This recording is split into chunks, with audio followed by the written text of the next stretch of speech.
সহজ সরল আর দয়ালু স্বভাবের অর্ণবের জীবন নীরবে কেটে যাচ্ছিল। তবে একটা দুর্ঘটনা এক নিমিষে তার জীবনটাকে পুরো উল্টে পাল্টে দেয়। হঠাৎ অর্ণবের জীবনে আসে পরীর মতো দেখতে মাসুম এক মেয়ে, কিন্তু মেয়েটা নিজেও জানে না কি তার আসল পরিচয়। টুইস্ট আসে তখনই যখন অতীতের কালো ছায়া মেয়েটাকে ঘিরে ধরে। কি হয়েছিল এই মেয়েটির সাথে, কেনই বা সেই ছায়াগুলো এখনো তাকে তাড়া করে বেড়াচ্ছে। এমনই এক রহস্যে মোড়ানো হরর আর থ্রিলে ভরা গল্প নিয়ে আজ এক্সপ্লেইন করব পারি। আজকের গল্পটা বলার আগে সাবধান করে দিচ্ছি, গল্পটা আসলেই অনেক ভয়ঙ্কর, তাই একা দেখতে গিয়ে ভয় পেলে কিন্তু আমাকে দোষ দিবেন না। আর যারা হরর লাভার তারা অবশ্যই আলো নিভিয়ে ইয়ারফোন দিয়ে একা একা গল্পটা শুনবেন। তো চলুন শুনে আসি পরীর গল্প। অর্ণব আর পিয়ালি ছাদে দাঁড়িয়ে চা পান করছিল। পিয়ালি অর্ণবকে জিজ্ঞেস করে, তুমি কি কলকাতায় একাই থাকো? অর্ণব হ্যাঁ বললে পিয়ালি বলে, একা একা থাকতে খারাপ লাগে না? অর্ণব বলে, না, একা একা থাকতে থাকতে অভ্যাস হয়ে গেছে। পিয়ালি বলে, তাহলে বিয়ের জন্য মেয়ে দেখতে এসেছো কেন? অর্ণব জবাব দেয়, আসলে আমার বিয়ে করার ইচ্ছেই ছিল না, কিন্তু বাবা মায়ের ইচ্ছায় মেয়ে দেখতে এসেছি। পিয়ালি বলে, তুমি কি আমার সম্পর্কে কিছু জানতে চাও? অর্ণব বলে, তুমি তো নার্সিং পড়ছো তাই না? পিয়ালি জবাব দেয়, না, পড়া শেষ, এখন আমি ইন্টার্নশিপ করছি। আমি কি তোমাকে কিছু জিজ্ঞেস করতে পারি? তুমি কি কখনো প্রেম করেছো? অর্ণব বলে, না, এসব নিয়ে কখনো ভাবার সময় হয়নি। পিয়ালি কিছুক্ষণ আমতা আমতা করে অর্ণবকে বলে, আমার একটা বয়ফ্রেন্ড ছিল, তবে আমাদের সম্পর্ক বেশি দিন টেকেনি। এখন আমার মনে হয় আমি ওর চাইতে ওর বাইককেই বেশি পছন্দ করতাম। আচ্ছা, তুমি কি কখনো বাইক চালিয়েছো? অর্ণব বলে, দু একবার ট্রাই করেছিলাম, তবে আমি খুব বেশি নার্ভাস হয়ে যাই। পিয়ালি নাকে হাত রেখে দীর্ঘ একটা নিঃশ্বাস নিয়ে বলে, এভাবে বড় করে নিঃশ্বাস নিলে নার্ভাসনেস কমে যায়, তুমি একবার ট্রাই করে দেখো। বেচারা অর্ণব ইতস্তত করে বলে, এখনই করতে হবে? উপায় না দেখে অর্ণবকে মেয়ে দেখতে এসে এসব যোগা প্র্যাকটিস করতে হচ্ছে। পিয়ালির সাথে কথাবার্তা শেষে বৃষ্টির মাঝেই গাড়িতে করে বাসায় ফেরার পথে অর্ণবের বাবা জিজ্ঞেস করে, কিরে, মেয়ে পছন্দ হলো? অর্ণব বলে, হ্যাঁ, পছন্দ হয়েছে। পেছনের সিট থেকে অর্ণবের মা বলে, তাহলে এবার আমরা কথাবার্তা ফাইনাল করে দিই। অর্ণব বলে, আগে দেখো ওরা কি বলে। অর্ণবের মা বলে, ওরা আর কি বলবে, আমি নিশ্চিত ওরা তোকে পছন্দ করবে। নিজেদের মধ্যে কথা বলার সময় কিছুটা অন্যমনস্ক হয়ে গেলে হঠাৎই তাদের গাড়িতে কিছু একটা ধাক্কা খায়। অর্ণবের বাবা কোনো মতে নিজেকে সামলে গাড়ির ব্রেক করে। অর্ণব বৃষ্টির মাঝে গাড়ি থেকে নেমেই পেছনে তাকিয়ে দেখে একজন মানুষ গাড়ির সাথে ধাক্কা খেয়েছে। অর্ণব ধীরে ধীরে তার দিকে এগিয়ে যায়। ছেলেকে যেতে দেখে অর্ণবের মাও গাড়ি থেকে নেমে আসে। অর্ণব কাছে গেলে দেখা যায় একজন মহিলা তাদের গাড়ির সাথে অ্যাক্সিডেন্ট করেছে। মহিলাটির ভয়ানক অবস্থা দেখে অর্ণবের মা বমি করে দিলে অর্ণব বলে, মা, তুমি গিয়ে গাড়িতে বসো। সিন শিফট হয় হাসপাতালে। অর্ণবের বাবা পুলিশ ইন্সপেক্টরকে বয়ান দিচ্ছে, ছেলের জন্য মেয়ে দেখে আমরা বারাকপুর থেকে ফিরে আসছিলাম। ফেরার সময় মুষলধারে বৃষ্টি শুরু হয়। হঠাৎ করে এই মহিলা কোথা থেকে যেন এসে গাড়ির সামনে লাফ দিল। ইন্সপেক্টর বলে, লাফ দিল মানে আত্মহত্যা করেছে? অর্ণবের বাবা কোনো জবাব না দিলে ইন্সপেক্টর অর্ণবের দিকে তাকায়। অর্ণব মাথা নাড়িয়ে ইতস্তত করতে করতে হ্যাঁ বলে। ইন্সপেক্টর অর্ণবকে নিয়ে অ্যাক্সিডেন্ট স্পটে আসে। সেখানকার মানুষজনকে জিজ্ঞেস করে, কিছুক্ষণ আগে এখানে বোরখা পরা একজন মহিলার অ্যাক্সিডেন্ট হয়েছে, আপনারা কি কেউ কিছু দেখেছিলেন? ভিড়ের মধ্য থেকে বয়স্ক এক লোক এসে বলে, এখানে অনেক মুসলমান পরিবার বাস করে, তাই কোন মহিলা বোরখা পরেছিল তা বলা মুশকিল। অর্ণব অ্যাক্সিডেন্ট স্পটের পাশে গাছের নিচে দেখে একটা লাঠি পড়ে আছে। লাঠিটা হাতে নিতেই সেই বয়স্ক লোক বলে, এটা তো ওই কুকুরবালি মহিলাটার লাঠি। ইন্সপেক্টর জিজ্ঞেস করে, কুকুরবালি মানে? ওনার নাম কি? বয়স্ক লোকটা বলে, ওনার নাম জানি না, আশেপাশের সবাই ওনাকে কুকুরবালি নামেই ডাকে। সামনের ওই রাস্তাটা দিয়ে কিছু দূর গেলেই একটা পুকুর দেখতে পাবেন, তার একটু সামনে ঘন জঙ্গল, সেখানেই ওই মহিলার ছোট্ট একটা বাড়ি আছে। তবে আপনারা একটু সাবধান থাকবেন, বুড়িটা অনেক আজব, কারোর সাথে কথা বলতো না। রাস্তার আশেপাশের সব কুকুরগুলো বুড়িটা বাসায় নিয়ে যেত, তাই সবাই ওকে কুকুরবাড়ি বলেই ডাকতো। বুড়ির বাসার সামনে যেতেই তার পোষা কুকুরগুলো পুলিশের টিম আর অর্ণবের দিকে তেড়ে আসে। ইন্সপেক্টর তাদেরকে কিছু খাবার দিয়ে শান্ত করে বুড়ির বাসার ভেতরে আসে। কনস্টেবলদের বাসার আশেপাশে দেখতে বলে ইন্সপেক্টর অর্ণবকে নিয়ে বাসার ভেতরটা খুব ভালো করে দেখছিল। অর্ণবের মনে পড়ে রাস্তার পাশের বয়স্ক লোকটা বলেছিল, বুড়িটা সারা রাত রাস্তায় রাস্তায় ঘুরতো আর চিৎকার করে কান্না করত। মাঝে মাঝে বুড়িটার ঘর থেকে আর্ত চিৎকারের শব্দ ভেসে আসতো। বুড়ির ঘরে কোনো কিছু না পেয়ে সবাই যখন চলে যাচ্ছিল তখন ইন্সপেক্টর পাশের একটা ঘর থেকে শেকল টানার মতো একটা শব্দ পায়। ইন্সপেক্টর সাথে সাথে সেই রুমে যায়। সেখানে গিয়ে দেখে একটা বাঁশের সাথে শিকল বেঁধে রাখা। অর্ণব ভেতরে আসলে তার পায়ে লেগে সেখানে থাকা বালতিটি পড়ে যায়, আর সাথে সাথে সাথে শেকলটা ভেতর থেকে কেউ টান দেয়। সবাই ভয়ে ভয়ে ভেতরে গিয়ে দেখার চেষ্টা করে যে ঘরের অপর পাশে কি আছে। ইন্সপেক্টর তার ফোনের টর্চ চালালে দেখা যায় ঘরের আড়ালে একটা মেয়ে বসে আছে। শেকলের অপর প্রান্ত তার পায়ের সাথে বাঁধা। ইন্সপেক্টর এগিয়ে গিয়ে মেয়েটাকে বলে, ভয় পেও না, আমি পুলিশ ইন্সপেক্টর, তোমার সাহায্য করতে এসেছি। ইন্সপেক্টর মেয়েটার পায়ের দিকে হাত বাড়িয়ে বলে, দাও, আমি শিকলটা খুলে দেই। মেয়েটার কিছুটা পিছনে সরে গিয়ে বলে, না, মা এসে খুলবে। ইন্সপেক্টর বলে, তোমার মায়ের অ্যাক্সিডেন্ট হয়েছে, তোমাকে আমাদের সাথে হাসপাতালে যেতে হবে। মেয়েটাকে হাসপাতালে নিয়ে গেলে সে তার মায়ের লাশের পাশে দাঁড়িয়ে বাচ্চাদের মতো ঘুম পাড়ানি গান গুনগুন করে বলতে থাকে। অর্ণব বিষয়টা দেখে বেশ অবাক হলেও চুপ করে তাকিয়ে থাকে। অর্ণব এসে মেয়েটার কাছে ক্ষমা চেয়ে বলে, হঠাৎ করেই তোমার মা আমাদের গাড়ির সামনে চলে আসে, তোমার বাসায় আর কেউ আছে? তখনই ওয়ার্ড বয় এসে একটা ফর্মে মেয়েটার টিপসই নিয়ে বলে, পোস্টমর্টম শেষে থানার মর্গে গিয়ে বডিটা নিয়ে যাবেন। ওয়ার্ড বয় বডিটা নিয়ে গেলে মেয়েটা বলে, মায়ের সাথে ওরা কি করবে? অর্ণব বলে, পোস্টমর্টমে ওরা লাশের তদন্ত করবে। আচ্ছা, আপনি থানার মর্গে কিভাবে যাবেন? চলেন, আমি আপনাকে সাথে নিয়ে যাচ্ছি। অর্ণব তার মাকে এই কথা জানালে অর্ণবের মা বলে, তুই কেন ওকে নিয়ে যাবি? এসব ঝামেলায় তুই কেন পড়ছিস? অর্ণব বলে, মেয়েটার কেউ নেই, মা ছিল তাও মারা গেছে। আমি খুব ভালো করেই জানি ওর মা সুইসাইড করেনি। অর্ণবের মা বলে, কিন্তু মেয়েটা যদি কোনো ঝামেলা করে? পাশ থেকে হাসপাতালের এক স্টাফ বলে, গ্রামের লোকজনের কথা শুনে পুলিশের মনে হচ্ছে এটা সুইসাইড, আর ওই মেয়েটা কোনো ঝামেলা করবে না, ও তো নিজের বাবার নামই জানে না। বুড়ির লাশ পোস্টমর্টমের জন্য মর্গে নিয়ে আসা হয়। সেখানে আরো বেশ কিছু লাশ ছিল। মর্গের এক লোক বুড়ির নাক কান খুব ভালোভাবে চেক করছিল, যদি কোনো গয়না পাওয়া যায়। বুড়ির হাতটা চেক করতে গেলে কিছু একটা দেখে সে ভয়ে দূরে সরে যায়। লোকটার নাম সাহু। সে সাথে সাথে দৌড়ে মর্গ থেকে পালিয়ে গেলে আমরা দেখি বুড়ির হাতে একটা চিহ্ন আঁকা। সাহু নিজের রুমে এসে হাঁপাতে হাঁপাতে একজনকে কল দিয়ে বলে, স্যার, মর্গে একটা লাশ এসেছে, একজন মুসলিম মহিলা অ্যাক্সিডেন্টে মারা গেছে, তার হাতে ওই চিহ্ন আছে। অপর পাশের লোকটা জিজ্ঞেস করে, কোন চিহ্ন? সাহু বলে, অলার চক্রের সেই চিহ্নটা। এই কথা শুনে ফোনের অপর পাশের লোকটা সাথে সাথেই ফোন রেখে দেয়। সিন শিফট হয় ঢাকায় প্রফেসর কাশিমের বাসায়। প্রফেসর তখন তার নাতিকে খাবার খাওয়াচ্ছিল। কাশিমের এক ছাত্র হোসেন তার কাছে পড়তে এসেছে। হোসেন কাশিমকে বলে, বাংলাদেশের পত্রিকায় একটা খবর ছাপা হয়েছে, আপনি কি দেখেছেন? সাতক্ষীরার কাছাকাছি কোনো এক জায়গায় কিছু বাচ্চাদের মাথার খুলি পাওয়া গেছে। কাশিম বলে, এটা নতুন কি, এর আগেও তো পাওয়া গিয়েছিল, এগুলো স্বাধীনতা যুদ্ধের সময় মারা যাওয়া বাচ্চাদের মাথার খুলি। তখনই কাশিমের ফোনে ফারিস নামের একজনের কল আসে। ফারিসের কথা শুনে কাশিম বলে, আচ্ছা, আমি এখনই আসছি। ঘরে গিয়ে একটা ছোট কাঠের বাক্স বের করে, তার ভেতর থেকে বেশ কিছু কাচের জার বের করে বেসিনের উপর রাখে। কাশিম কিছুক্ষণ আগে টেবিলে বসে হোসেনের বলা কথাগুলোই ভাবছিল। সাতক্ষীরার আশেপাশের কোন এলাকায় নাকি বেশ কিছু মানুষের মাথার খুলি পাওয়া গেছে। সিন শিফট হয় বেশ কয়েক বছর আগে।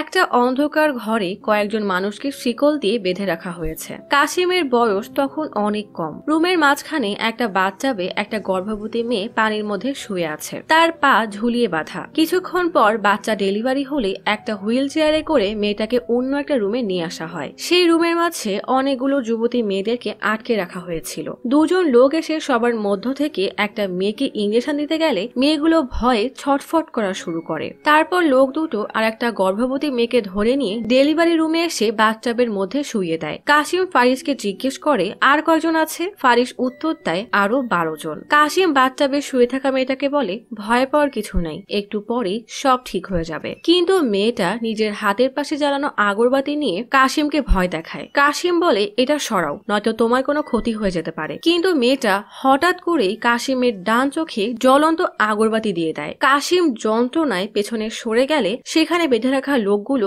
কাশিমকে চাপটে ধরে, কিন্তু কাশিম নিজের পকেট থেকে চাকু বের করে সেই দুজন লোককে মেরে ফেলে। কাশিম সামনে তাকিয়ে দেখে সুযোগ বুঝে বাথটাবের মেয়েটা পালিয়ে গেছে। কাশিম চিৎকার করে ফারিসকে ডাকতে ডাকতে বাইরে বের হয়ে আসে। ফারিস সহ কাশিমের বাকি লোকজন ছুটে আসলে কাশিম তাদের বলে, মেয়েটা পালিয়েছে, তাড়াতাড়ি ধরে আনো। সবাই সেই মেয়েটাকে ধরতে গেলে কাশিম চোখের ব্যথায় দরজার পাশেই বসে পড়ে। সিন শিফট হয় বর্তমানে। সেই আঘাতে কাশিমের ডান চোখ নষ্ট হয়ে গিয়েছিল। সে তার নকল চোখটা খুলে বেসিনের পাশের এক কেমিক্যাল ভর্তি গ্লাসে রাখে। সিন শিফট হয় কলকাতায়। অর্ণব রোকসানাকে নিয়ে মর্গে যাচ্ছে রোকসানার মায়ের লাশ আনতে। মর্গের লোকটা একটা লাশ এনে রোকসানার মায়ের নাম ধরে ডাক দিলে অর্ণব রোকসানাকে নিয়ে ভেতরে যায়। গ্রামের সবাই দোয়া দুরুদ পড়ে। রোকসানার মায়ের লাশটা কাফনে মোড়ানো ছিল। সবার মুখে দোয়া দুরুদ শুনে রোকসানাকে দেখে মনে হচ্ছিল সে কেমন যেন ভয় পাচ্ছে। মর্গের ফর্মে সই করে অর্ণব পেছনে তাকিয়ে দেখে রোকসানা সেখানে নেই। অর্ণব রোকসানাকে খুঁজতে একটু সামনে এগোলে দেখে রোকসানা সিঁড়ির উপর হাঁটুর ভেতরে নিজের মাথা গুজে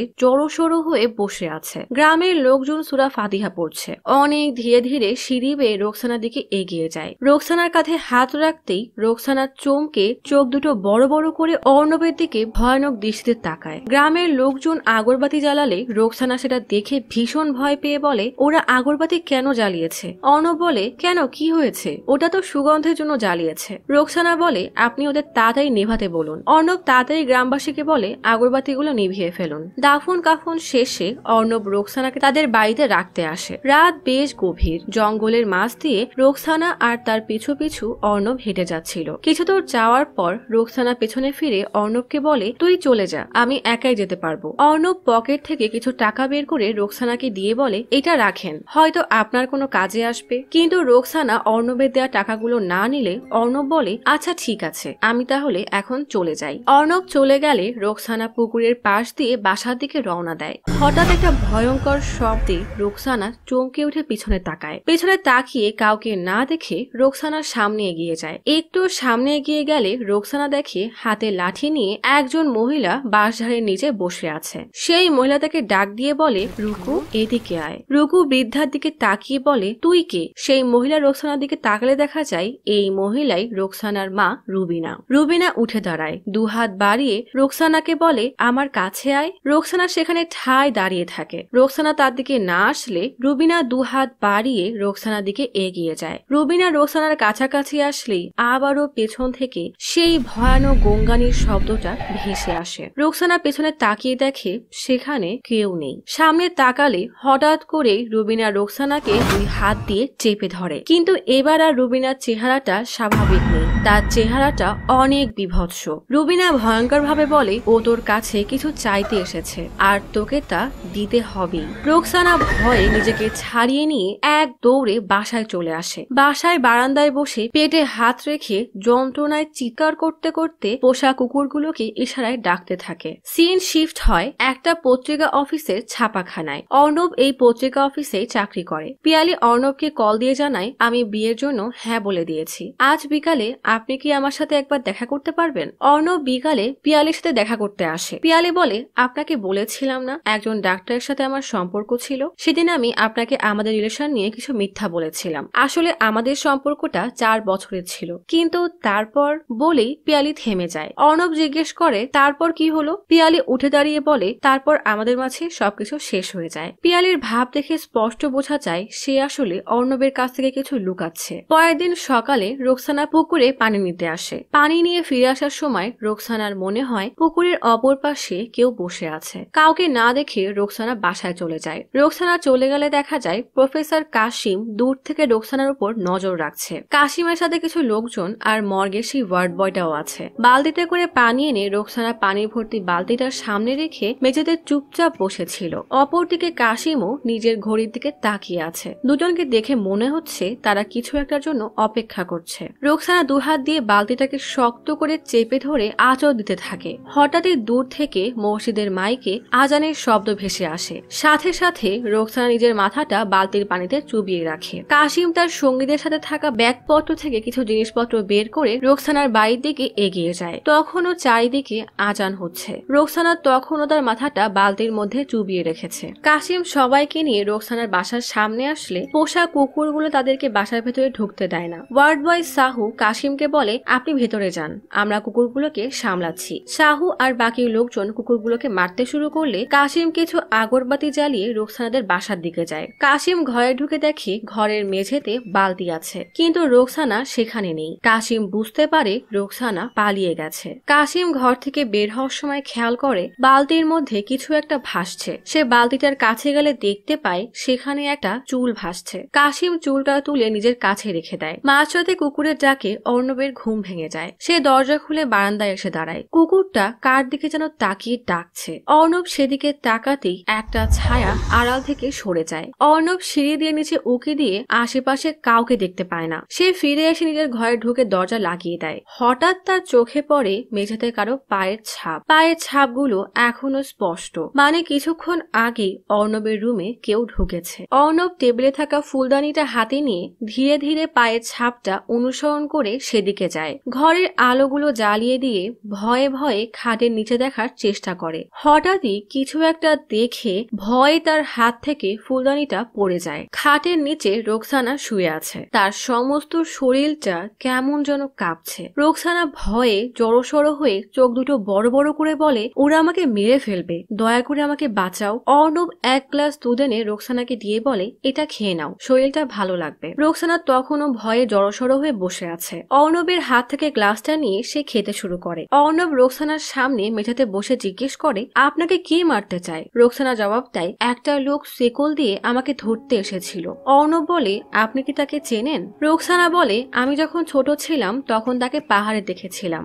আমি আর মা আগে পাহাড়ে থাকতাম। লোকটা তখন এসেছিল, মা আমার দড়ি খুলে দিয়ে বলেছিল পালিয়ে যা। অর্ণব জিজ্ঞেস করে, লোকটা আপনাদের কেন মারতে চায়? রোকসানা জবাব দেয়, আমি জানি না, আর মা আমাকে কখনো বলেওনি। অর্ণব বলে, আপনি এখানে আসলেন কিভাবে? হঠাৎ তার নজর রোকসানার পায়ের দিকে গেলে জখম দেখে অর্ণব জিজ্ঞেস করে, আপনি এত দূর হেঁটে এসেছেন? রোকসানা বলে, না, দৌড়ে এসেছি। অর্ণব ড্রয়ার থেকে একটা মলম বের করে রোকসানার হাতে দিয়ে বলে, এটা লাগিয়ে নেন, তাহলে ব্যথা একটু কমে যাবে। পরের দিন সকালে অর্ণবের ঘুম ভাঙলে অর্ণব তাকিয়ে দেখে রোকসানা তার ঘরের মেঝেতেই শুয়ে আছে। রোকসানাকে এক কাপ চা বানিয়ে দিয়ে অর্ণব জিজ্ঞেস করে, পুলিশকে কমপ্লেন করবেন? চা খেতে খেতে রোকসানা বলে, না, পুলিশই হয়তো ওই লোকটাকে খবর দিয়েছে। অর্ণব বলে, তাহলে এখন কোথায় যাবেন? আচ্ছা, আপনি এখানে থাকেন, আমি অফিস থেকে ফিরে এসে দেখি কি করা যায়। টেবিলে খাবার রাখা থাকবে, খেয়ে নিবেন, আমি বাইরে থেকে দরজা লাগিয়ে দিয়ে যাচ্ছি। রোকসানা অর্ণবের দিকে তাকিয়ে বলে, নখগুলো কিভাবে কাটবো? সিন শিফট হয় কাশিমের বাসায়। ফারিস কাশিমকে বলে মেয়েটাকে খুঁজতে আর কয়েকদিন সময় লাগবে। কাশিম জিজ্ঞেস করে, আমরা ভুল কিছু করছি না তো? কারণ 3 বার ওই মেয়েটা আমাদের হাত থেকে বেঁচে গেল। ফারিস জিজ্ঞেস করে, আপনি আন্দোলন শুরুর আগে বলেছিলেন প্রলয় আর ইফরিতকে আটকানো দুটা একই রকম, কারণ ইফরিত অনেক শক্তিশালী। ইফরিতদের কথা শুনে চা দিতে আসা বৃদ্ধটা ভীষণ ভয় পেয়ে সেখান থেকে চলে যায়। সাহু জিজ্ঞেস করে, ইফরিত আসলে দেখতে কেমন? কাশিম জবাব দেয়, ইফরিতকে দেখা যায় না, শুধুমাত্র তাদের নিঃশ্বাসের শব্দ শোনা যায়। শুধুমাত্র ইফরিতের অনুসারী কালো ডাইনিগুলোই ওদের দেখতে পায়। ওই কালো ডাইনিগুলোই আমাদের কাছে ইফরিতদের বার্তা নিয়ে আসে। রোকসানা অর্ণবের বাসার খাটের উপরে বসে পায়ের নখ কাটছিল। হঠাৎই পেছন থেকে ভয়ঙ্কর গোঙানির শব্দ ভেসে আসে। এটা আসলে ইফরিত নামক সেই শয়তান জিনের নিঃশ্বাসের শব্দ, যার কথা কিছুক্ষণ আগেই কাশিম শাহকে বলছিল। তাকে দেখা যায় না, কিন্তু তার নিঃশ্বাসের শব্দ শোনা যায়। রোকসানা সেদিকে পাত্তা না দিয়ে আবারও নখ কাটতে শুরু করে। তখনই দরজার পাশ থেকে দ্রুত একটা কালো ছায়া সরে যায়। রোকসানা ধীরে ধীরে বিছানা থেকে নেমে অর্ণবের রুমের বাইরে আসে। কাউকে দেখতে না পেয়ে দরজার শব্দ শুনে ড্রয়িং রুমে গিয়ে দেখে বাতাসে দরজাটা বারবার ধাক্কা খাচ্ছে। রোকসানা এগিয়ে গিয়ে দরজাটা লাগিয়ে দিয়ে বেশ কিছুক্ষণ বাইরে তাকিয়ে থাকে। তখনই অর্ণবের ঘর থেকে নেল কাটার দিয়ে নখ কাটার শব্দ শুনতে পায়। রোকসানা ভয়ে ভয়ে শব্দটার দিকে এগিয়ে যায়। অর্ণবের রুমের সামনে এসে কিছু একটা দেখে সে দরজার সামনে থমকে দাঁড়ায়। বিছানার উপরে বসে তারই মতো দেখতে একজন নখ কাটছে। বিছানায় বসে থাকা মেয়েটা রোকসানার দিকে তাকালে দেখা যায় তার পুরো মুখ রক্তাক্ত।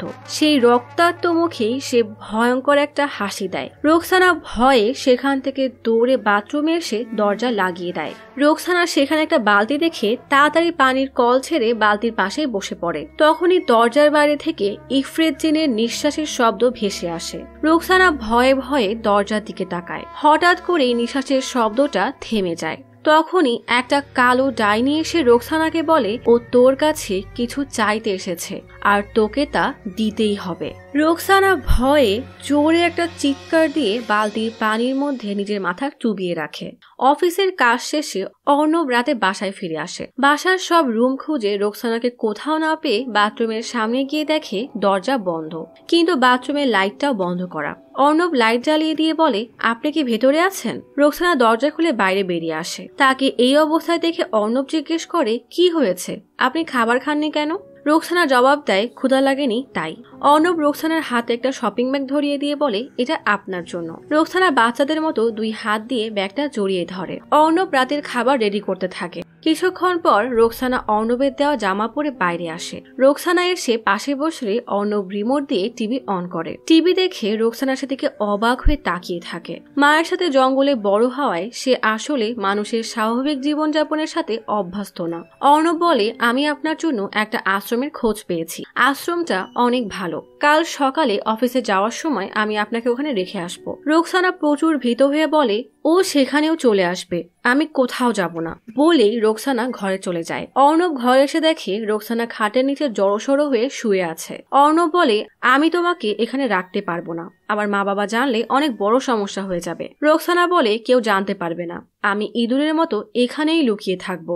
অর্ণব বলে, আচ্ছা, আপনাকে কোথাও যেতে হবে না, বাইরে এসে খাবার খেয়ে নেন। কিন্তু রোকসানা কোনো মতেই খাটের নিচ থেকে বের হয় না। মাঝরাতে বিদ্যুৎ চমকানোর শব্দে অর্ণবের ঘুম ভেঙে যায়। বাইরের রুম থেকে কেমন যেন একটা অদ্ভুত শব্দ শুনে অর্ণব সেদিকে যায়। রান্নাঘরে গিয়ে কাউকে বসে থাকতে দেখে অর্ণব লাইট জ্বালালে দেখা যায় রোকসানা রান্নাঘরের ডাস্টবিন থেকে কি যেন খাচ্ছে। অর্ণব বলে, আপনি এসব কি করছেন? রোকসানা বলে, আমার ক্ষুধা লেগেছিল। অর্ণব রোকসানাকে বলে, আপনি ডাস্টবিন থেকে কেন খাচ্ছেন?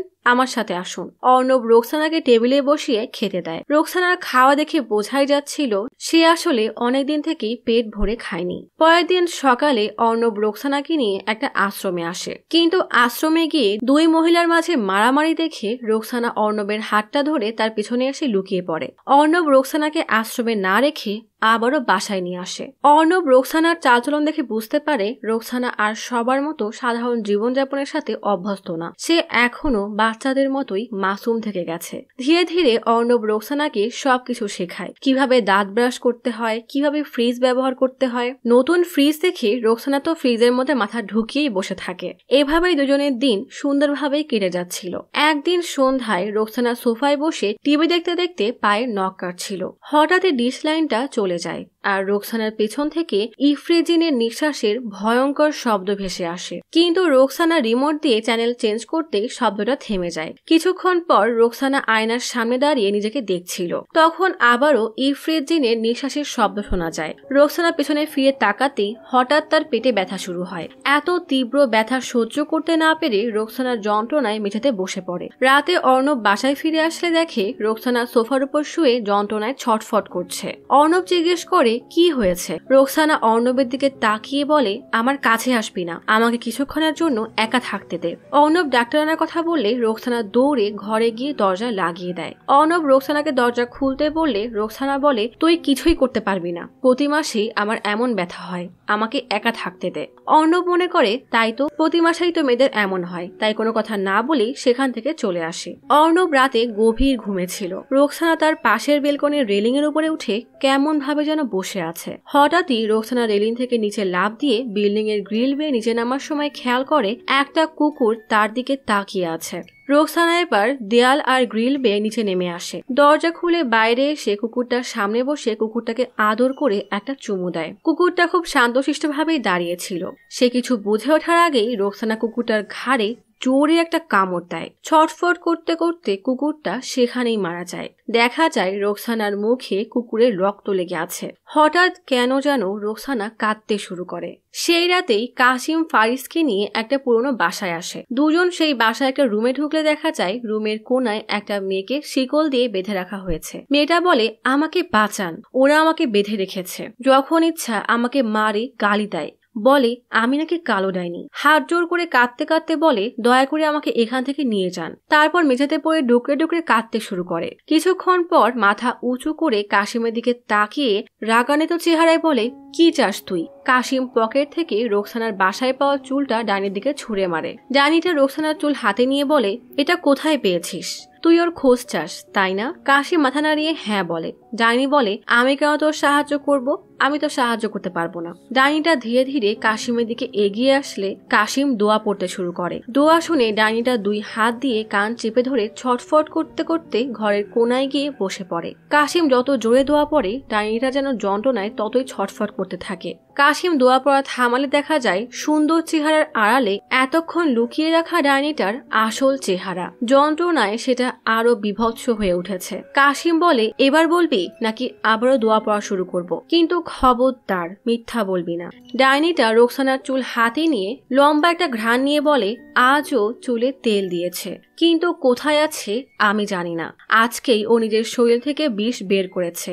ও অনেক ফুরফুরে মনে আছে। কাশিম জিজ্ঞেস করে, তুই জানিস না নাকি বলবি না? ডাইনি জবাব দেয়, ও একটা ছেলের সাথে আছে আর খুব সুখেই আছে, তবে আমি সত্যিই বুঝতে পারছি না ওরা কোথায় আছে। ফারিস ব্যাগ থেকে একটা মুরগি বের করে ডাইনিটাকে খেতে দিয়ে চলে যায়। পরের দিন সকালে অর্ণবের ঘুম ভাঙলে ঘরে গিয়ে দেখে রোকসানা খাটে বসে ছবি আঁকছে।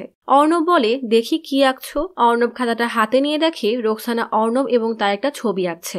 অর্ণব কিছু না বলেই নিশ্চুপ হয়ে কিছুক্ষণ বসে থাকে। তখনই পিয়ালি কল দিলে ঘর থেকে বেরিয়ে যায়। ও পাশে মেয়ের কণ্ঠ শুনে রোকসানার একটুও ভালো লাগে না। কিছুক্ষণ পর অর্ণব অফিসের জন্য বের হওয়ার সময় বাসার গেটের সামনে ভিড় দেখে ভিড় ঠেলে ভেতরে গিয়ে দেখে পাশের প্রতিবেশীর পোষা কুকুরের মৃতদেহ পড়ে আছে। সবাই বলছে আজকাল চোরেরা চুরি করার জন্য বাসার কুকুরকে এমন বিষ দিয়ে মেরে ফেলে, কিন্তু কুকুরের গলায় কামড়ানোর দাগটা কিসের? মহিলাটি কান্না করতে করতে বলে, আমার ডেব্রু মনে হয় বুঝে গিয়েছিল সে মারা যাবে। গত 2 দিন ধরে সে কিচ্ছু খাচ্ছিল না। রোকসানা এই কুকুরের শরীরে নিজের বিষ ঢেলেছে, আর এই বিষের জন্যই তার ভয়ানক রকমের পেটে ব্যথা করছিল। সিন শিফট হয় হাসপাতালে, যেখানে একটা মহিলার বেবি হবে। অপারেশন থিয়েটারে পিয়ালিও ছিল, কিন্তু কেন যেন সে খুব নার্ভাস, তাই কোনো কাজ ঠিকমতো করতে পারছিল না। সে বারবার কারো হার্টবিট শুনতে পাচ্ছিল। পিয়ালির এক সহকর্মী ব্যাপারটা বুঝতে পেরে পিয়ালিকে বাইরে যেতে বলে। এদিকে রোকসানা বেশ আনন্দের সাথেই গান শুনতে শুনতে উপরে ঝুলানো কাপড়ে হাত বুলাচ্ছিল, কিন্তু হঠাৎই তার নখে লেগে কাপড় ছিঁড়ে যায়। রোকসানা উঠে বসলে শুনতে পারে তার পিছনে দাঁড়ানো এক কালো ডাইনি বলছে, বংশ আগে বাড়াও। রোকসানা পিছনে তাকাতেই দেখে সেখানে কেউ নেই। রোকসানা ভয়ে ভয়ে সেখানে এগোতে থাকে, কিন্তু কাউকেই পায় না। তবে একটা গোঙানির আওয়াজ শুনতে পায়। রোকসানার মনে হয় এখনই তার নখ কাটতে হবে, তাই সারা ঘর তন্ন তন্ন করে নীলকাটার খোঁজে। সে ওয়াশরুমের ক্যাবিনেটও খোঁজে, কিন্তু না পেয়ে যখনই ফিরে যাচ্ছিল ঠিক তখনই লক্ষ্য করে বাথরুমের মাঝে এক বালতি পানি রাখা। পানি একা একাই কেমন যেন কাঁপছে, আর ভেতর থেকে কি সব শব্দ ভেসে আসছে। রোকসানা বালতিতে কান পেতে শব্দটা শোনার চেষ্টা করে, কিন্তু হঠাৎই এক জোড়া বিভৎস হাত এসে রোকসানার মাথা টেনে পানির মধ্যে নিয়ে যায়। রোকসানা শত চেষ্টা করলেও উঠতে পারে না। অতীতের কোনো দৃশ্য দেখানো হয়। একটা লোক তার রক্ত বাড়িতে দিয়ে সামনে বসে থাকা সবার পাশে বসে উন্মাদের মতো মাটিতে নখ ঘষতে ঘষতে কি যেন বলছে। প্রফেসর কাশিম যে লোকগুলোকে মেরেছিল তাদের 2 জনকে দেখানো হয়, আর রোকসানার মা রুবিনাকে সমতল এক জায়গায় বেঁধে রাখা হয়েছে। রুবিনা নিজেকে ছাড়ানোর জন্য অনেক চিৎকার চেঁচামেচি করছে, কিন্তু সেই চিৎকার কেউ কানেই তুলছে না। রোগটি সেই রক্ত ভরা বাটি থেকে রক্ত নিয়ে মন্ত্র পড়তে পড়তে বস্তায় একানো শয়তানি এক অবয়বের মুখে রক্ত মাখিয়ে দিচ্ছে, আর মাটিতে বসা সবাই নখ দিয়ে মাটিতে আঁচড় দিতে দিতে বলছে, বংশ আগে বাড়াও। অন্য এক লোক লোহার রড আগুনে গরম করে রুবিনার হাতে ঠেসে ধরে। রুবিনা যন্ত্রণায় চিৎকার করে ওঠে। এমন ভয়ানক দৃশ্য দেখে রোকসানা বালতি থেকে মাথা উঠিয়ে নেয়। সন্ধ্যায় অর্ণব বাসায় ফিরে দেখে রোকসানা মেঝেতে বসে আছে, তার হাত পায়ের নখ থেকে রক্ত পড়ছে। অর্ণব এত রক্ত দেখে বলে, এইসব কি করেছেন? রোকসানা নিষ্পাপভাবে বলে, অনেক খোঁজার পরও কাটার পাইনি, তাই ছুরি দিয়েই কেটেছি। অর্ণব বলে, আপনি কি পাগল নাকি? রোকসানা বলে, ঠিক হয়ে যাবে, আমার এসবে কিচ্ছু হয় না। অর্ণব দৌড়ে মলম এনে রোকসানার পায়ে দিতে গেলেই রোকসানা পা সরিয়ে নেয়। অর্ণব বলে, আচ্ছা আপনি নিজেই দিয়ে দেন। রোকসানা নিজের পা আবার বাড়িয়ে দেয়। অর্ণব মলম লাগাতে শুরু করলে রোকসানা আধো আধো ভাষায় বলে, মাফ করে দে। অর্ণব নেল কাটার বের করে বলে, মাফ তো আমার চাওয়া উচিত। আপনি আমার সিগারেট ফেলে দিয়েছিলেন, তাই আমিও মজা করে আপনার নেল কাটার নিয়ে চলে গিয়েছিলাম। রোকসানা মিষ্টি হাসি দিয়ে বলে, না আমি সিগারেট ফেলিনি। রোকসানার হাসি দেখে অর্ণব বুঝে যায় রোকসানা মিথ্যা বলছে। রোকসানা তার 2 হাত বাড়িয়ে দেয়। অর্ণব মলম লাগিয়ে দিলে রোকসানা বলে, আই লাভ ইউ টু। আসলে এগুলো টিভি দেখে দেখেই সে শিখেছে, সেটাই সারাদিন প্র্যাকটিস করছিল। রোকসানার মুখে এই কথা শুনে অর্ণব একদম আকাশ থেকে পড়ে। রোকসানা অর্ণবের দিকে এগোতে গেলে অর্ণব ভয়ে সরে যায়, কিন্তু নিজেই আবার রোকসানার দিকে এগিয়ে আসে। এদিকে কাশিমের বন্দি করা সেই ডাইনি রোকসানার চুল শুকিয়ে হাসতে থাকে। তার মানে ইফরিতের উদ্দেশ্য সাধন হয়ে গেছে। পরের দিন সকালে অর্ণবের ঘুম ভাঙলে দেখে রোকসানা তার দিকে তাকিয়ে আছে। রোকসানা বলে, চা পান করবেন? অর্ণব বলে হ্যাঁ। রোকসানা সুন্দর করে চায়ের পাতিলটা এগিয়ে দেয়, মানে গিয়ে বানিয়ে আনো। বিষয়টা আসলেই মজার। যাই হোক, অর্ণব চা বানিয়ে আনে। রোকসানা অনেক ফুরফুরে মনে থাকলেও অর্ণবের মন বেশ খারাপ। পিয়ালি কল দিলে অর্ণব কল রিসিভ করে বলে আমি পরে কল দিচ্ছি। রোকসানা বলে ওই মেয়েটা তোকে বারবার কল দেয়, ও ভালো না, ওকে আমার পছন্দ না, ওর থেকে দূরে থাকবি। অর্ণব একটু অবাক হয়। অর্ণব তার অফিসে আসে, কিন্তু তার মন বেশ খারাপ, কারণ পিয়ালির সাথে তার বিয়ের কথা চলছে। তার মধ্যে রোকসানার সাথে সম্পর্ক। লিফট থেকে বের হতেই দেখে তার সামনে কিছু লোক দাঁড়ানো। সেখানে মর্গের ইনচার্জ সাহুও ছিল। প্রফেসর কাশ্মীরের পরিচয় দিয়ে জিজ্ঞেস করে আপনি রোকসানাকে চেনেন? অর্ণব না চেনার ভান করলে সাহু তেড়ে এসে বলে তুই তো ওই দিন ওই মেয়েকে মর্গে আনলি। কাশিম সাহুকে থামিয়ে অর্ণবকে বলে ওই মেয়ে আপনার সাথেই আছে তাই না? ওর মা আপনার গায়ের সাথে ধাক্কা খাওয়ার কারণে মারা গেছে, তাই আপনি ভাবছেন আপনার ওর প্রতি দায়িত্ব আছে, কিন্তু ওকে যতটা মাসুম ভাবছেন ও ততটা মাসুম না। ও কোনো মানুষ না, বরং পরি। তবে বাচ্চাদের যে পরিগল্প শোনানো হয় তেমন পরি না, বরং ইফরিতের মেয়ে। ওর জন্ম অলাদ চক্রে হয়েছে, ও অনেক বিপজ্জনক। অর্ণব বিরক্ত হয়ে বলে কারা আপনারা? সিকিউরিটি তাড়াতাড়ি এদেরকে বের করেন। কাশিম বলে ও প্রথমে মায়ের জাল বিছাবে। তখনই দারোয়ান এসে কাশিমকে বের করতে গেলে কাশিম উল্টা তার গলা ধরে বলে আপনার মনে হচ্ছে আপনি ওকে আশ্রয় দিয়েছেন, কিন্তু আসলে ও নিজেই এখানে নিজের উদ্দেশ্য পূরণ করার জন্য আছে। উদ্দেশ্য পূর্ণ হলেই ও আপনাকে কেটে খাবে। অর্ণবের চাহনি দেখে কাশিম বলে তাহলে ওর উদ্দেশ্য পূরণ হয়ে গেছে, বলেই তার লোকদের নিয়ে চলে যায়। এদিকে রোকসানা জামার উপর কোন রকমের শাড়ি পেঁচিয়ে কাগজের চুড়ি আর কানের দুল বানিয়ে বউয়ের শ্বাস সাজতে থাকে। অর্ণব প্রচুর স্ট্রেসে ড্রিঙ্কস করে বাসার দিকে রওনা হয়, কিন্তু সাহু তার পিছু করতে থাকে। অর্ণব বিষয়টা বুঝে সাহুকে ধরে ফেলে। রাগে সাহুর গলা টিপে বলে চাস কি তোরা? হ্যাঁ, আমার পিছু কেন করছিস? সাহু অর্ণবের সাথে না পেরে ইট দিয়ে মাথায় বাড়ি মেরে পালিয়ে যায়। এদিকে বাসার দরজা খোলার শব্দে রোকসানা খুশি মনে অর্ণবের সামনে আসতে গিয়ে দেখে অর্ণব রক্তাক্ত হয়ে বাসায় ফিরেছে। অর্ণব নেশার ঘুরে রোকসানাকে দেখে হেসে এগোতে গেলেই পড়ে যায়। রোকসানা জিজ্ঞেস করে তোর কি হয়েছে? অর্ণব বলে ওরা কেন আপনাকে খুঁজছে, কি যেন আজব কথা বলছিল, অলাদ চক্র, পরি। আচ্ছা, আপনি কি আমার জন্য জাল বিছিয়েছেন? ওই মর্গের ইনচার্জ বলল সত্যি কি জাল বিছিয়েছেন? বলেই হুঁশ হারিয়ে ফেলে। অর্ণবের এই অবস্থা দেখে রোকসানার বেশ কষ্ট হয়। অর্ণবের ক্ষতে মলম দিয়ে রোকসানা কেমন যেন বিমর্ষ হয়ে হাঁটতে থাকে। এদিকে মর্গে সাহু কাশিমকে কল দিয়ে বোঝানোর চেষ্টা করছিল সে লুকিয়েই ফলো করছিল, কিন্তু অর্ণব হঠাৎ তার উপর হামলে পড়ে। কাশিম রাগে কল কেটে দেয়। সাহুর মন মেজাজ বেশ খারাপ, তাই চুপচাপ বসে থাকে। কিন্তু হঠাৎই হিমাগারের ওই রুম থেকে শব্দ আসে। সাহু মনে করে তার সহকর্মী হয়তো অমন করছে, তাই রাগে সেদিকে তাকিয়ে দেখে স্ট্রেচারটা বারবার দেয়ালে ধাক্কা খাচ্ছে আর আলো জ্বলছে আর নিভছে। সাহু মর্গে ঢুকে স্ট্রেচার থামায় আর লাইট বন্ধ করে আবারও জ্বালালে দেখে কয়েকটা লাশ বের করা। তার সহকর্মী এসব করেছে ভেবে সব লাশগুলো ভেতরে ঢুকিয়ে দেয়, কিন্তু হঠাৎ তার হাতে এক ফোঁটা পানি পড়ায় সে কৌতূহলী হয়ে উপরে তাকাতেই দেখে রোকসানা বসা। সাথে সাথে রোকসানা সাহুর উপর ঝাঁপিয়ে তার ঘাড় কামড়ে ধরে। সাহু অনেক চেষ্টা করেও নিজেকে ছাড়াতে পারে না। কিছুক্ষণ পর তার মুখ থেকে ফেনা ওঠে আর সে মারা যায়। ঠিক তখনই সাহুর কলিগ সুবালান্ত মর্গে ঢুকে বলে কি হয়েছে, এত চিল্লাচ্ছিস কেন? রোকসানা সুবালান্তের দিকে তাকালে দেখা যায় রোকসানার সারা মুখ রক্তাক্ত। এমন বিভৎস দৃশ্য দেখে সুবালান্ত পাথরের মতো শক্ত হয়ে দাঁড়িয়ে যায়। রোকসানা বেশ ভোরকেই দৌড়ে মর্গ থেকে বের হয়ে করিডোরের কাঁচ ভেঙে পাইপ বেয়ে ছাদে উঠে দৌড় দেয়। বৃষ্টির এত রাতে এমন দৃশ্য আসলেই ভয়ঙ্কর। পরের দিন সকালে অর্ণবের ঘুম ভাঙলে দেখে রোকসানা তার হাত ধরেই ঘুমিয়ে গেছে। অর্ণব উঠতেই পিয়ালি তাকে কল দেয়। অর্ণব কল রিসিভ করলে রোকসানার বেশ খারাপ লাগে, কিন্তু হঠাৎ তার মনে হয় দরজায় কেউ এসেছে। রোকসানা অর্ণবকে বললে অর্ণব পাত্তা দেয় না। ঠিক তখনই বেল বেজে ওঠে। অর্ণব লুকিং গ্লাস দিয়ে পিয়ালিকে দেখে তাড়াতাড়ি রোকসানাকে একটা রুমে লুকাতে নিয়ে যায়। রোকসানা রাগে বলে ওই মেয়ে এখানে কেন এসেছে? অর্ণব বলে পরে বুঝাচ্ছি, বলেই দরজা বন্ধ করে দেয়। মেইন দরজা খুলতেই অর্ণবের মাথায় ক্ষত দেখে পিয়ালি জিজ্ঞেস করে তোমার কি হয়েছে? অর্ণব বলে তেমন কিছু না, ছোট্ট একটা অ্যাক্সিডেন্ট হয়েছে। পিয়ালি বলে তাড়াতাড়ি ব্যান্ডেজ আনো। অর্ণব পিয়ালিকে গেস্ট রুমে বসিয়ে ব্যান্ডেজ আনতে গেলে পিয়ালি আশপাশটা দেখতে সেই রুমে ঢুকে যায়। সেই রুমে রোকসানা ছিল। অর্ণব দৌড়ে আসার আগেই পিয়ালি রুমে ঢুকে যায়, কিন্তু রোকসানা সেখানে ছিল না। পিয়ালি খাটের নিচ থেকে রোকসানার আর্ট বুক বের করে। অর্ণব অবাক হয়ে যায়, রোকসানা গেল কোথায়? পিয়ালি অর্ণবকে ব্যান্ডেজ করতে করতে বলে, একটা জরুরি কথা বলতে এসেছি। বলেই অর্ণবের কাছাকাছি যেতে গেলে অর্ণব জানালার দিকে তাকাতেই দেখে রোকসানা জানালা থেকে ভূত হয়ে তাকিয়ে আছে। অর্ণব ভয়ে পিয়ালিকে সরিয়ে দিলে পিয়ালি বেশ লজ্জা পেয়েই বের হয়ে যায়। অর্ণব পেছনে তাকিয়ে দেখে রোকসানা তার দিকে রাগী চোখে তাকিয়ে আছে।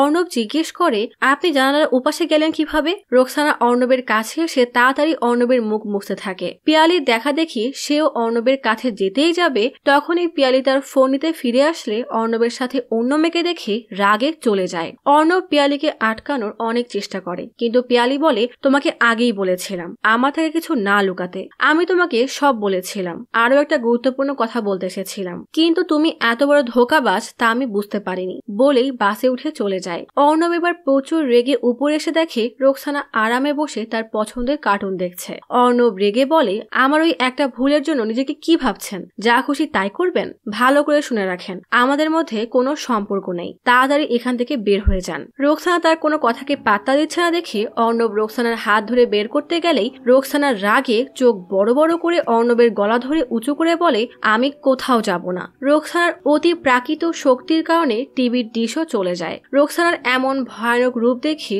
অর্ণব হতবম্ব হয়ে যায়। রোকসানার হুঁশ ফিরলে সে তাড়াতাড়ি অর্ণবকে ছেড়ে বলে, আমাকে মাফ করে দে। অর্ণব তাড়াতাড়ি সেই রুম থেকে বের হয়ে দরজার পর্দা দিয়ে দেয়। রোকসানা তখনও অর্ণবের কাছে মাফ চাইতে থাকে। অর্ণব ঠিক বুঝতে পারে না তার এখন কি করা উচিত। এদিকে কাশিম শাহর লাশ দেখে বলে, রোকসানা ওর শরীরে বেশি বিষ দেয়নি। এই বিষ ও নিজেকে বাঁচানোর জন্য দেয়নি, বরং ওই ছেলেকে আঘাত করার রাগে দিয়েছে। কালো ডাইনি ভুল বলেছিল, প্রেমে ওই ছেলেটা পড়েনি, বরং রোকসানা ওই ছেলেটার প্রেমে পড়েছে। কাশিম শোলে দেখা যায় সিসিটিভি ফুটেজে রোকসানাকে সাফ সাফ দেখা যাচ্ছে।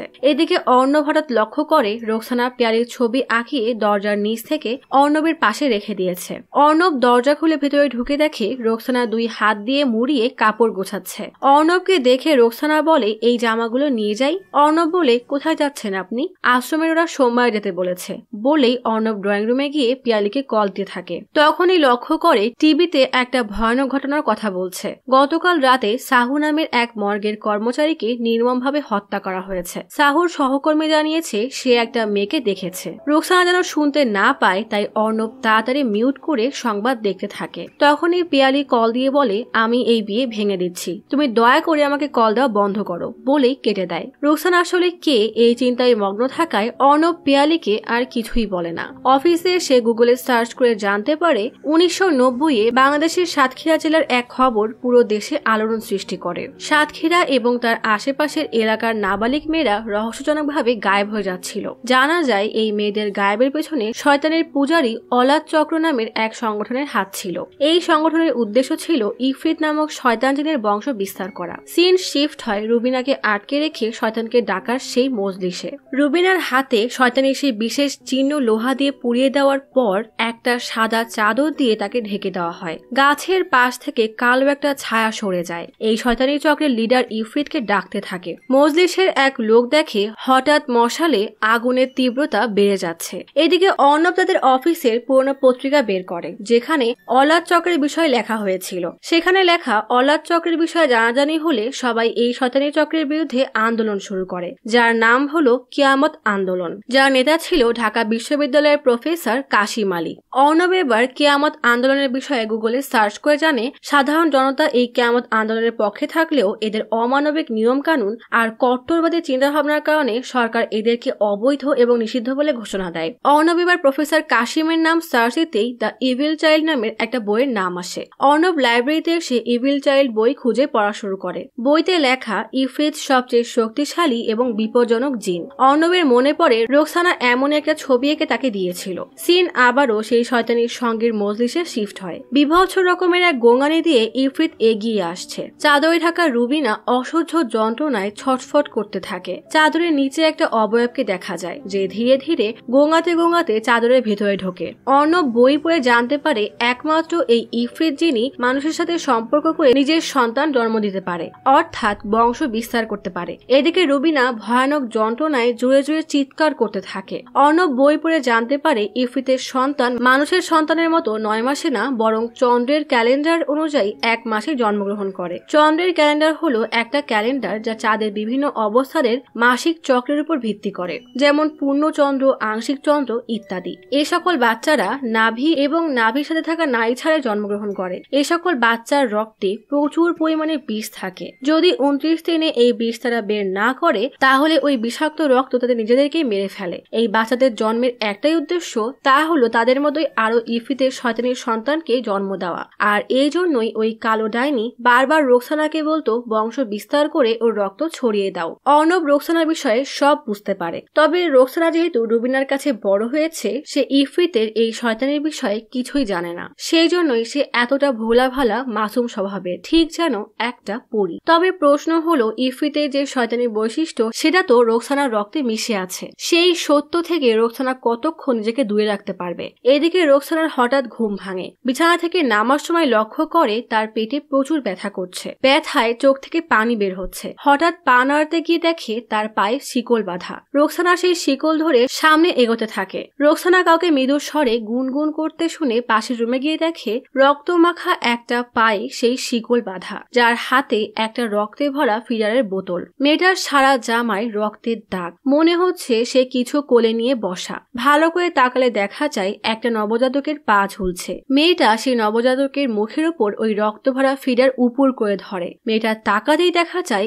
এটা রোকসানা নিজেই, তবে তার সারা মুখে রক্ত লেপ্টে আছে। এই ভয়ানক চাহনি দেখে রোকসানা দৌড়ে বের হতে গেলে দরজা একা একাই বন্ধ হয়ে যায়। রোকসানা জোরে জোরে দরজা ধাক্কাতেই থাকে। কিছুক্ষণ পর অর্ণব বাসায় এসে দেখে রোকসানা সোফার পাশে চুপ করে বসে আছে। অর্ণবকে দেখে রোকসানা দৌড়ে এসে বলে, তোর আসতে তো দেরি হলো কেন? সে আবার এসেছিল, আমাকে ডাকছে, তুই আমাকে কখনো ছেড়ে যাবি না, আমার খুব ভয় করছে। বলেই অর্ণবকে জড়িয়ে ধরতে গেলে অর্ণবের ব্যাগ পড়ে যায় আর ব্যাগের মধ্যে থাকা শিকলের শব্দ হয়। অর্ণব অপরাধী মুখ করে বলে, আমার সাথে থাকতে হলে এভাবেই থাকতে হবে। রোকসানা ভালোবাসার মানুষের সাথে থাকতে এই শর্তেও রাজি হয়ে যায়। অর্ণব সিলিং ফ্যান খুলে সেই রডের সাথে শিকল বেঁধে রোকসানার পায়ে বাঁধতে গিয়ে পারছে না দেখে রোকসানা নিজেই পায়ে শিকল বেঁধে অর্ণবের হাতে থাকা তালা নিয়ে তালা মেরে চাবিটা অর্ণবকে দিয়ে দেয়। অর্ণব উঠতে গেলে রোকসানা অর্ণবের হাত তার পেটে রেখে বলে, কিছু বুঝতে পারছিস? অর্ণব অবাক হয়ে বলে, কি? রোকসানা মিষ্টি এক হাসি দিয়ে বলে, আমি বাচ্চার মা হব। অর্ণব একথা শুনে থমকে যায়। রোকসানা বলে, আই লাভ ইউ টু। ঠিক তখনই কারোর শব্দ শুনে রোকসানা বলে, কেউ মনে হয় আসছে, যা তাড়াতাড়ি যা, দরজা খোলা রয়েছে, ওরা চলে আসবে। অর্ণব চুপ করে বসেই থাকে। তখনই কাশিম তার দলবল নিয়ে চলে আসে। রোকসানা ভয়ে অর্ণবের পেছনে লুকায়, কিন্তু অর্ণব রোকসানাকে ছেড়ে রুম থেকে বের হয়ে যায়। রোকসানা কিছুই বুঝতে পারছে না। তার মানে অর্ণবী রোকসানার সত্য জানার পর কাশিমকে ডেকে এনেছে। রোকসানা ভয়ে অর্ণবকে ডাকতে থাকে। কাশিম রোকসানাকে দমিয়ে রাখার জন্য আগরবাতি জ্বালায়, কারণ রোকসানা এই গন্ধ একদম সহ্য করতে পারে না। রোকসানা অর্ণবকে ডাকতে থাকে, কিন্তু অর্ণব চুপচাপ সোফায় বসে থাকে। কাশিমের এক লোক এসে তাড়াতাড়ি টিভি চালিয়ে ফুল ভলিউম দিয়ে দেয়, যেন রোকসানার চিৎকার শুনতে না পায়। রোকসানা ভয়ে বলতে থাকে, এ আমাকে মেরে দেবে অর্ণব। রোকসানা ভয়ে খাটের নিচে লুকাতে গেলে কাশিমের এক লোক তার গলায় কুকুর ধরা তার দিয়ে টেনে ধরে। রোকসানা চিৎকার করে বলতে থাকে, আমাকে বাঁচাও, ওরা আমাদের বাচ্চাকে মেরে ফেলবে। লোকগুলো তাড়াতাড়ি রোকসানার মুখে টেপ দিয়ে শিকল দিয়ে হাত আর পা বেঁধে দেয়। অর্ণব অপরাধীর মতো বাসার চাবি দিয়ে বলে, কতদিন লাগবে? কাশিম বলে, সময় লাগবে, এদের মারতে সময় লাগবে, আমি জানিয়ে দিব। রোকসানাকে বেঁধে কাশিমের দলের সবাই বের হয়ে যায়। অর্ণব উকি দিয়ে রোকসানাকে এভাবে পশুর মতো বাধা দেখেও চলে যায়। কাশিম এসে টিটকারি মার্কা হাসি দিয়ে বলে, আহারে কি অবস্থা বানিয়ে দিয়েছে তোমার, শেষে তো দেখা হয়েই গেল, তাই না? তারপর ব্যাগ থেকে মোটা চাবুক বের করে নৃশংসভাবে মারতে থাকে। আজ রোকসানাকে বাঁচানোর জন্য কেউ নেই। অর্ণব বাসায় এসে এক নাগারে বেল বাজাতেই থাকে। দরজা খুললে অর্ণব কোনো কথা না বলে সোজা রুমে ঢুকে দরজা বন্ধ করে দেয়। তার অপরাধ বোধ তাকে শেষ করে দিচ্ছে, আর সহ্য করতে না পেরে বমি করে দেয়। এদিকে কাশিম রক্তমাখা চাবুক পানি দিয়ে ধুইতে ধুইতে ফারিসকে বলে, ওকে মারতে থাকো, ওর রাগ যত বাড়বে ততই ওর বিষ বাড়তে থাকবে, ওকে ওর বিষ দিয়েই মারবো। বলেই শয়তানি এক হাসি দিয়ে বলে, এই শেষ ইফরিতের সন্তানকে খুঁজতে অনেক ঝামেলা পোহাতে হয়েছে, ওকেও তিলে তিলে মরতে দাও, ও এরই যোগ্য। কাশিম আসলেই অনেক বর্বর। এদিকে অর্ণব মেঝেতে শুয়ে কান্না করতে থাকে। সে মানতে পারছে না ওই অবলা মেয়েটার বিশ্বাস ভেঙে সে তাকেই মৃত্যুর মুখে মুখে কিভাবে ফেলে আসলো। এদিকে রোকসানাও রক্তাক্ত শরীরে অসহায়ের মতো মেঝেতে পড়ে থাকে। 3 সপ্তাহ পার হয়ে যায়। অর্ণবের রুমের দরজায় মা এক নাগাড়ে ধাক্কা দিয়েই যাচ্ছে। তখনই পিয়ালি বলে, অর্ণব দরজা খোলো। অর্ণব দরজা খুললে পিয়ালি ঢুকতেই মায়ের মুখের উপরে দরজা বন্ধ করে দেয়। পিয়ালির রাগে রুমের আলো জ্বালিয়ে বলে, এসব কি করছো তুমি? 3 সপ্তাহ যাবত তুমি এই রুম থেকে বের হওনি। সবাই ভাবছে আমি তোমার সাথে বিয়ে ভেঙেছি, তাই তুমি এমন করছো। আমি সেদিন যা দেখেছি, তারপর আমি কিভাবে তোমাকে বিয়ে করব?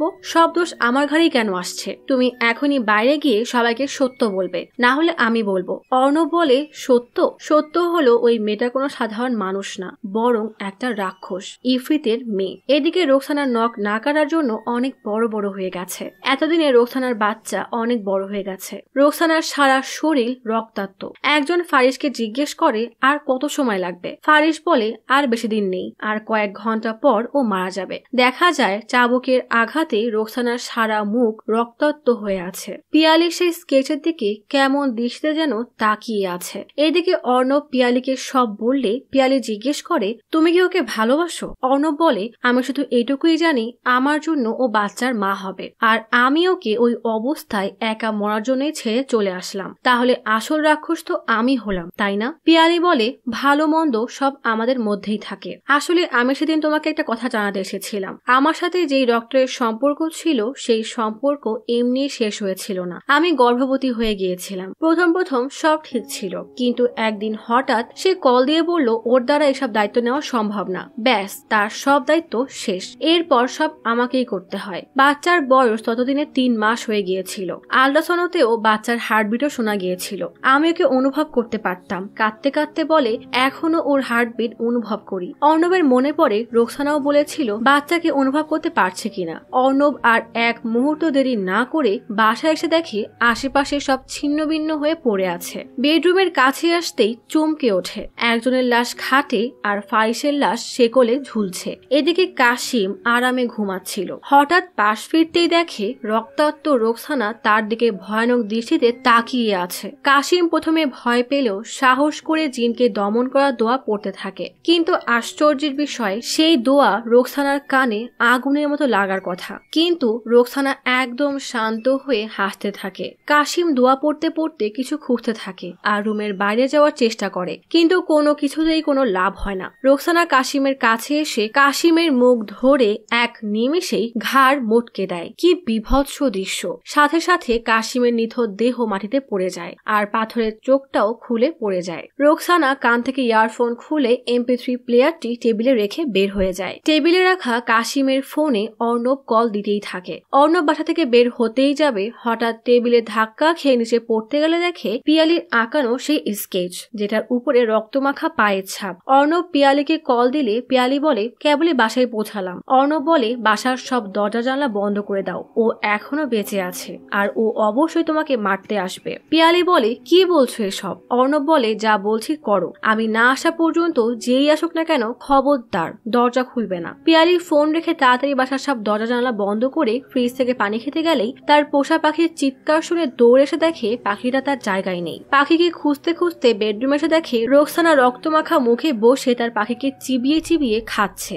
এমন বিভৎস দৃশ্য দেখে পিয়ালি ভয়ে চিৎকার করে এক রুমে এসে সব দরজা বন্ধ করে দেয়, কিন্তু রোকসানার সে সেই দরজা এত জোরে ধাক্কাতে থাকে মনে হয় দরজাটা বুঝি এই ভেঙে গেল।